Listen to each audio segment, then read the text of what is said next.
So, Nantucket versus Martha's Vineyard versus Cape Cod, which one is for you? Full disclosure, I made a TikTok video back in July that went viral on this very topic, and it was short form content. I didn't really get to elaborate on anything, and I just wanted to do a long form video on this topic because I feel like it's something that people are searching for, especially this time of year. I'm gonna lead with, when something goes viral, you get so many comments of people who didn't agree with you. There's a lot of arguing in the comments, and I just wasn't prepared for it because I really wasn't a creator, and I really don't feel like I am even now. But that's probably why the video went viral, because there was so many things that people didn't agree with, or there was a lot. Actually, most of it people agreed with. There was a couple things that people didn't agree with, but also I only said them because I was short on time and I couldn't really elaborate on those things. So in this video, I do want to still compare Nantucket versus Martha's Vineyard versus Cape Cod, but this time I want to do it a little more calmly because I have the time. Pricing. So I would put Cape Cod as the most affordable, then Martha's Vineyard, and then Nantucket. We are going to start with Cape Cod. I love Cape Cod because I feel like it's the most affordable of the three. It's easy to get to. You can easily drive your car. You're not messing around with a ferry. Most accommodations are gonna be fine with you having a car, or I'm assuming you probably don't have to pay to park a car as much as you would on the other islands. So the reason that I'm kind of giving Cape Cod a little bit of an edge as far as family friendly is because it's simply larger, so there's going to be more to do, just more variety for everybody. It's going to be a little bit more affordable, very easy to get around because you're going to be able to have your car, no problem. Those are really the top reasons that I'm kind of saying it's the most family friendly, but I'm not saying the others are not family friendly. I'm just, if I have to pick one, I'm going to give it to Cape Cod, and those are the reasons why. I love the beaches on Cape Cod. I feel like it's bigger, right? So you're going to have more beaches. I love that the one side, the ocean side, is just great for a long beach day. The waves are just crashing. I love the fluffy sand. My personal favorite is Marconi Beach on the National Seashore. But there's tons of other beaches that people recommend. I've just tried a lot of them, and that I do tend to keep going back to Marconi Beach. That having been said, once the evening hits, you have the bayside, and so that's great if you have little kiddos because it's more calm waters, and I love that when the tide goes down, the kids can explore and get shells and find little ocean life, and I just think it's really adorable. But yeah, the sunsets are to die for on the bay side of the island. So my recommendation, my little 2 cents, who I'm like really nobody, but is to go to the National Seashore for during the day and then head over to the bayside for the sunset and exploring during low tide. I already mentioned the National Seashore, but also Dune Shack's Trail is just like a really beautiful thing that you can, is just like a really beautiful, dunes, really beautiful dunes that you can do. In general, I feel like Cape Cod is just endless with what there is to do. And I think just understanding that there's so many different towns on Cape Cod that I feel like you're going to kind of need to explore them at different times. I think it's going to be really hard to do all of Cape Cod in a trip. And I feel like don't even try it because you're just going to frustrate yourself. Just pick a town or two to explore and do it well is kind of what I would say. Or stick to like the Upper Cape and then maybe for like 3 nights and then move on down to the Outer Cape or something for another 3. I just feel like breaking it up is going to be helpful to you, and it helps to keep it from being too overwhelming. And also just know what vibe you're going for. You can definitely find that quintessential New England East Coast summer vibe on Cape Cod. You do have to look for it a little bit more than I feel like maybe you would in Nantucket. But if you know where to look for it, then it's not really a big deal. So you're still going to find cedar shake siding. You're still going to find hydrangeas and things. But I do think you're not just going to drive onto Cape Cod and it's slapping you in the face. You do have to kind of know where to go in order to find it, but it is definitely there. And if that's what you're looking for, then you just know to go to places like Chatham. So I think you just have to do your research with Cape Cod, know what it is you're looking for, and know the area that you need to go to. And I think that you just can't really go wrong because there's so much to do. I feel like there's museums, there's art galleries, it's just endless. So I think just know your family, know what you guys are looking for, and you're gonna have a great trip on Cape Cod, really no matter what. Now, I just want to comment on something that I said on my YouTube video. In general, Cape Cod to me has a very nostalgic feel, and I doubt I'm alone in saying that. I just felt like, oh my gosh, I feel like I'm a child again, or I feel like it's the 90s, and it just, things don't seem to change very much. And I love that about Cape Cod, and I feel like it's a strength. And I feel like in my YouTube video, it came off as though it was a flaw. And I will say, the Cape Cod locals are just really passionate about where they live, and good for them, like they should be. But I just feel bad because I felt like I came across wrong. I was basically just saying it's nostalgic and this is why. So for me, it was because I saw a lot of mini golf and a lot of ice cream shops. Those were the two things that made it nostalgic, but I didn't at all mean that that's all there is to do there. I just didn't really elaborate a lot on Cape Cod because I feel like people knew it the most of all of those places. I felt like they're the most familiar with it. And so I kind of just breezed by it thinking, oh, everybody already knows, it's big, there's going to be more to do. I just felt like it was kind of obvious. However, I do want to give Cape Cod what it deserves. And one of the commenters did say, basically that's just on Route 28. Like you need to get out of certain areas. And, a lot of them were kind of saying that. And that's very well probably the case, but also I am making this content for people who've never been to Cape Cod before. So I do feel like most people probably would be driving where I was driving, to be honest. So whether or not, I get it, get off the main drag, explore the island. And honestly, I feel like I did that. I mean, I didn't stay in any of those places that the people mentioned as far as you need to get out a little bit. I stayed in other places, but we're driving everywhere. We're taking these highways to get around. And when you're driving around, you're seeing a lot of mini golf. So, but again, it's not a bad thing. It's a it makes it feel nostalgic. And I like that about Cape Cod. Now, having said that, I did put it into ChatGPT because I was kind of like, why did I feel like I saw so much mini golf? Do you know how much mini golf is on the Cape and where they're located? So ChatGPT says Cape Cod honestly has a ton of mini golf, especially along Route 28 in Yarmouth/Dennis. So the commenter, is legit, which I didn't doubt. It's kind of part of the classic Cape summer experience at this point, which is kind of what I was leaning towards. A lot of them are very nostalgic and old school. That's definitely the vibe I got. And then it goes on to list like South Yarmouth, Orleans, the Upper Cape, West Yarmouth, Brewster. I mean, the list goes on. And then it's also saying there's also more scattered through Hyannis, Harwich, East Tim, Wellfleet, Sandwich, Mashpee, Dennisport, Brewster, Orleans. Like the list goes on. So honestly, I don't know that I was that far off. I just don't want to reduce it to only ice cream and mini golf because that's not fair. But then ChatGPT says Cape Cod has way more classic roadside mini golf culture than Nantucket or Martha's Vineyard. And really, that's all I'm saying. Comparatively to Nantucket and Martha's Vineyard, I felt that there was more mini golf. Not a bad thing, but it made it feel nostalgic for me. That's all my point was with that, but I really should have elaborated and shouldn't just have stopped at that. So that was the one thing that people brought up about Cape Cod. And so I just basically have some thoughts from the comments just because I wanted to address some of them. And then also just realizing that it's very different from one town to the next, which I feel like I kind of already touched on that. So the thing with Cape Cod, I feel like, is just know what it is you want to do, know what your family loves, and then just kind of study these little towns and, kind of just do a mix and match of pick a few places and do them, really well. You don't have to run from one side of the island to the other.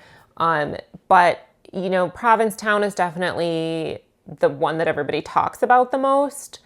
I really did like it. I don't know that it's my favorite though. So I think I'm a little different and it's the furthest away to me. But I feel like if you feel like you don't have the time to go all the way down there, don't write Cape Cod off, because to me, Provincetown is not my favorite, though I feel like it's great. And by the way, I got the best.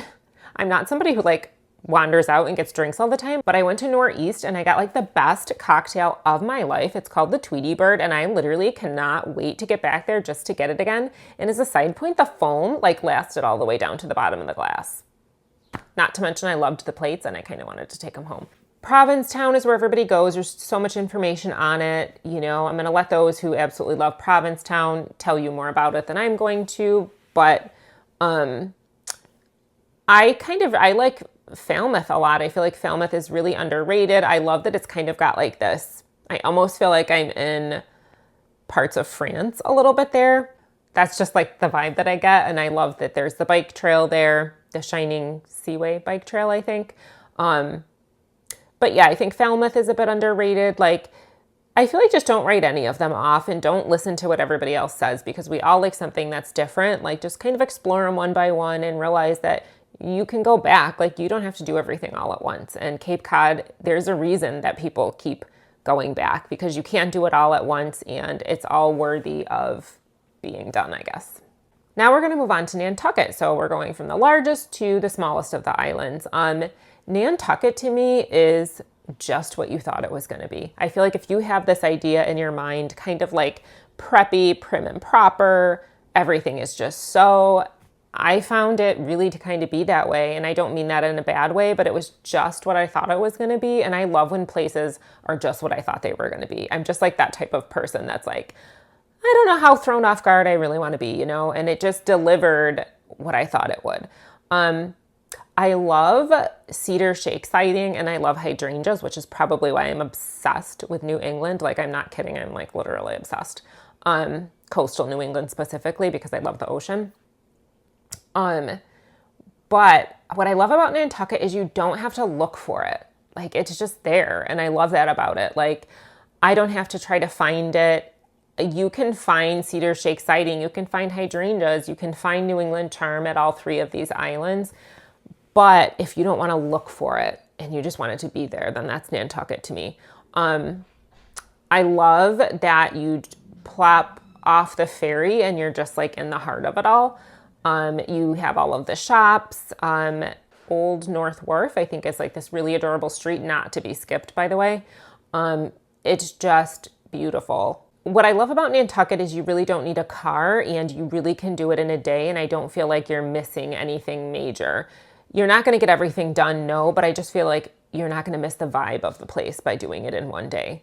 And that to me is important. Like, the whole point of me going to these places is to understand the vibe. And I feel like you'll get the vibe of Nantucket in one day. What I would suggest though is doing Sconset. You can easily take a bus. You don't really need a car out to Sconset. And that's where there's a bluff walk, there's a little beach, and there's a place called Claudette's to grab sandwiches, and I think they're worth it. We think they're delicious. And then you can even just walk through the little town.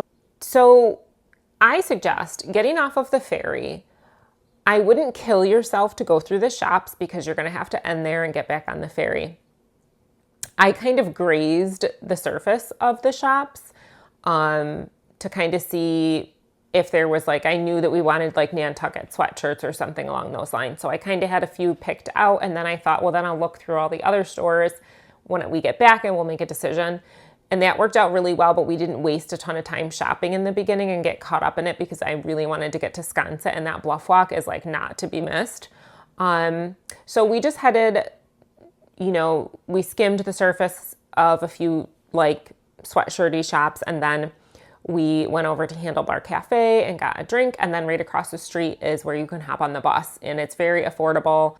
I can put a link in the description for the schedule for the bus, so I'll try to do that for you guys, because it was like really easy. And then just Sconset's really tiny. You can't really miss much, but I also have a blog post about spending a day on Nantucket and also on Martha's Vineyard. So I'm going to just put those in the description. I don't want to like keep going on about it. I've got it like mapped out in detail in those blog posts. Yeah, Nantucket to me, I don't know what else to say. It's just what I thought it was. It's enchanting. It's whimsical. Just this charm is just slapping you in the face, and you're not going to miss it.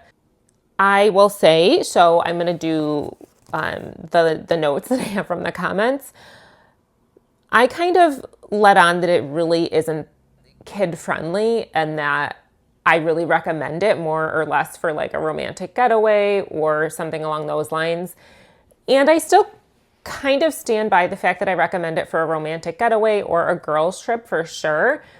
But I think you know your kids, you know what they like to do. And again, there's beaches. So there's always going to be a beach for your kids to hang out on. And I think it just depends on your vibe as a family. And I think if you know how active your kids need to be, it's expensive though. And so to me, that automatically puts it, the more money you're going to spend that you have kids, depending on what your budget is, right? Like I want things to be attainable for people, and I don't want people to be stretched thin to do things. This is why, it's not top of my list for the kids. Having said that, there is, on TikTok, her name is Laura, her handle is Laura Nantucket 365. And she is a native on Nantucket. She's got 2 toddlers, and she posted, on TikTok, and it was really informative. She just did a little post on what there is to do for kids on Nantucket. And I think it was really helpful. I'm going to put it in the description because I think if you have kiddos, I would definitely give it a watch. But she listed off some like playgrounds. Her favorite playground was the Discovery Playground. And then there was one called Children's Beach, I guess. And it has a view of the harbor. So that's kind of nice for the adults as well. And then Codfish Park, which is in Sconset, is another playground that she recommended. And then I guess the Whaling Museum on Nantucket has a Discovery Playroom for kids. And she said her kids like have a ball in there. About an hour is what she'll kind of get out of that. And then there's a theater called Dreamland that on Tuesday and Saturdays, they have Disney movies that play at 10:30 in the morning. She also mentioned Nan puppets, and I don't really know what that is. But anyway, she really likes that. And then also to get the kids on the water, which I thought was really a cute idea. They have an ice cream harbor cruise. Like I would have loved that as a kid. A critter cruise, which she recommends for 3 and up, and then an Endeavor sailboat. So there's things to do, right? I'm not going to sit here and say there's nothing to do for kids to on Nantucket because that just wouldn't be fair to Nantucket. But I still think it's going to be more limited because of the sheer size of the island. So while there's things to do, and if it's within your budget and you really have your heart set on going to Nantucket, I wouldn't write it off because you have children. That's not what I'm saying. I'm just saying putting it in an order, to me, it would come third as far as how much activities there is to do for kids. Not if it's there, but just how much of it is there and the variety that it offers.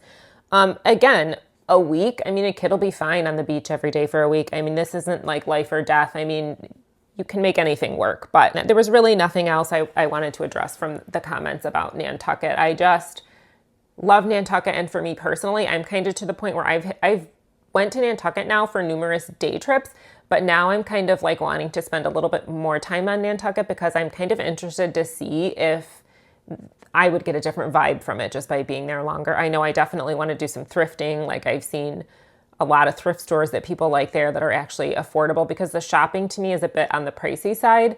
Not to say you can't find something that's affordable, but I mean just an overall census of the shopping to me was a little pricey. So I think it would be really cool to check out some of the thrift shops. And I also want to try out Cisco Brewery. I've heard really good things about it. I mean, I didn't expect much from it, but I've now heard numerous times that is like definitely worth checking out. So that's on my list. If you are a Nantucket native, please let me know what you think I should do over like the course of, I don't know, I'm probably going to do like 3 nights or something along those lines there. And I'm really excited.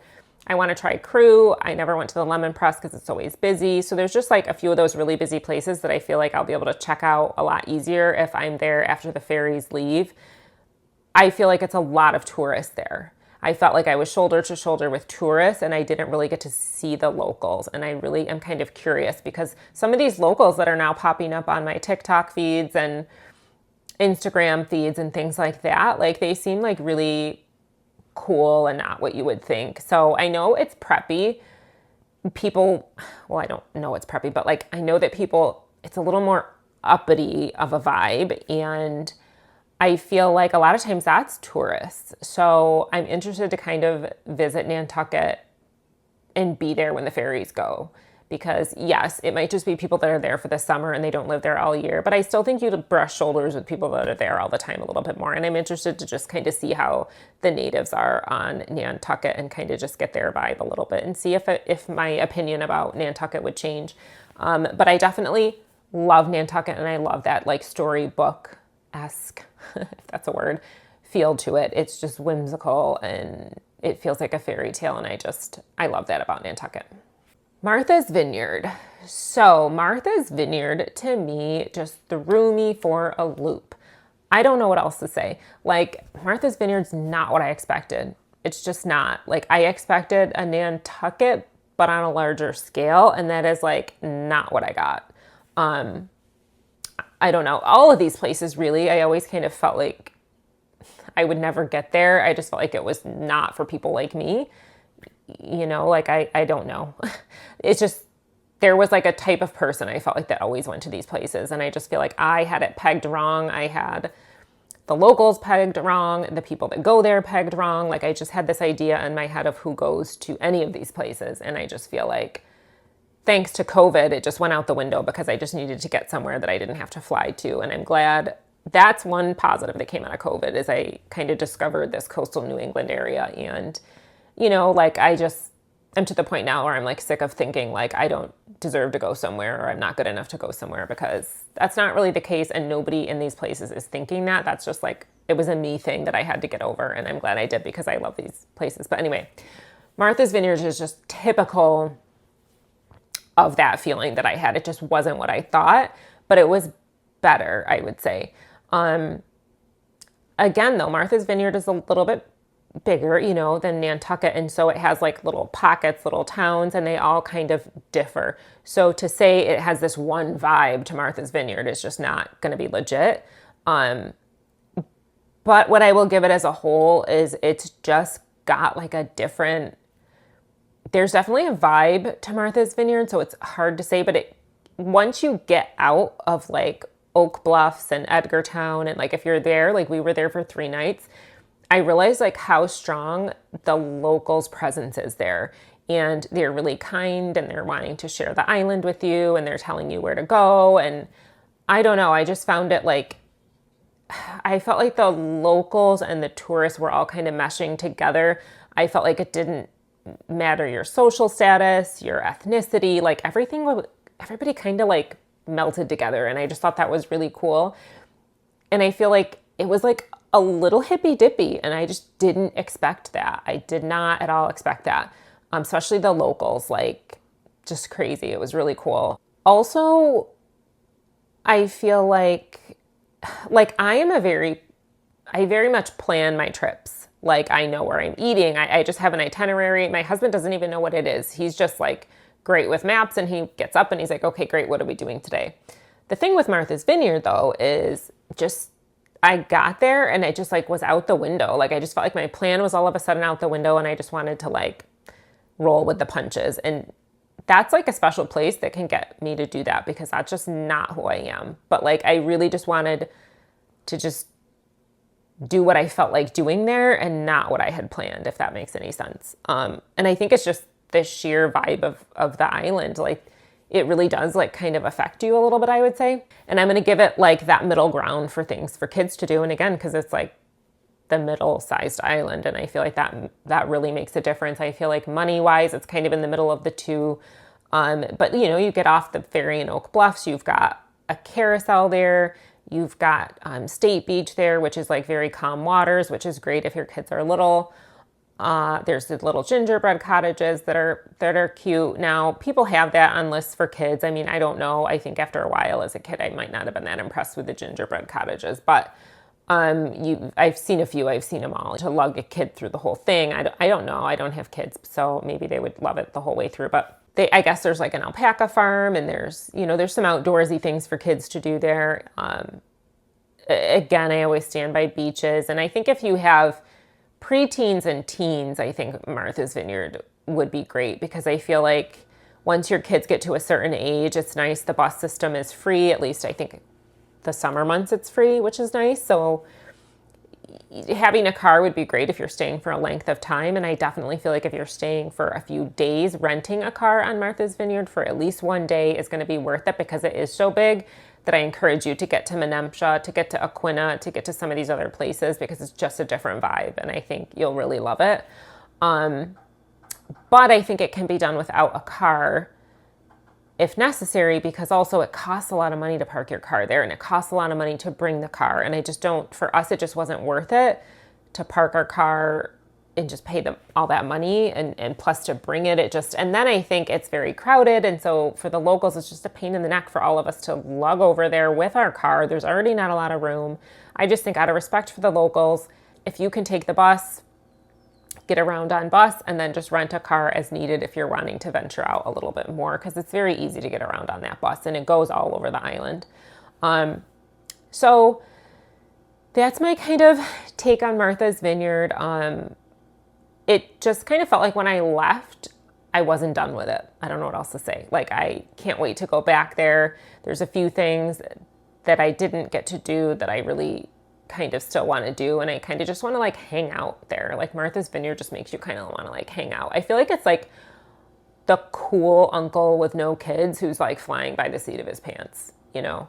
That's kind of what I think about Martha's Vineyard. And it's very different than the other two. They're all very different. So I hope that this was helpful to you. The only other thing I kind of wanted to address was some of the themes through the comments. Like, I got a lot of comments on people wanting, like, feeling like I left out Newport and Block Island, the Hamptons, Maine.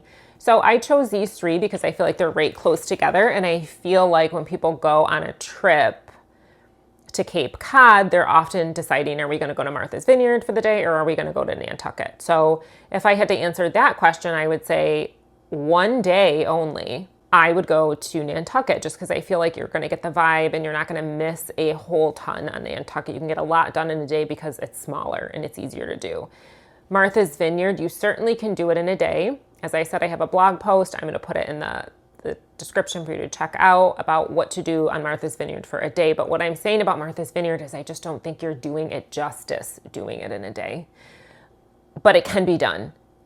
Understand, though, that you probably aren't going to understand the vibe of that island in one day, and realize that maybe you want to go back for longer, or if you're going to keep going on day trips there, do other things and kind of get out of the typical Edgartown and Oak Bluffs. While they're great, and I would tell people to do those two places, honestly, if that's all you have as a day. But I just feel like it's doing it a little bit of a disservice, the island itself, and just don't think that you know Martha's Vineyard because you did it in one day. As far as the best time to visit, I had a lot of people asking that. I don't have children, so for me, it's very easy to go in June, when I like the end of June because I want to see the hydrangeas. I've also been like in September, and while it's still great, like the weather's still great, the hydrangeas are missing. And I just absolutely love the cedar shake sighting, the hydrangeas, the roses. That's half of the fun to me. And so I tend to be like, yes, that end of June is my sweet spot. You're getting into July and August, it's going to definitely get busier, but some people don't have a choice, like if you have a family. And so I feel like, you know what, then bear the crowds. Like, it's not the end of the world. Just know what you're getting yourself into. But of course, like that May, September, those shoulder seasons, it's going to cost a little bit less. Even June costs less to me than August, because I've also gone in August, and it just costed more. I'm not going to lie.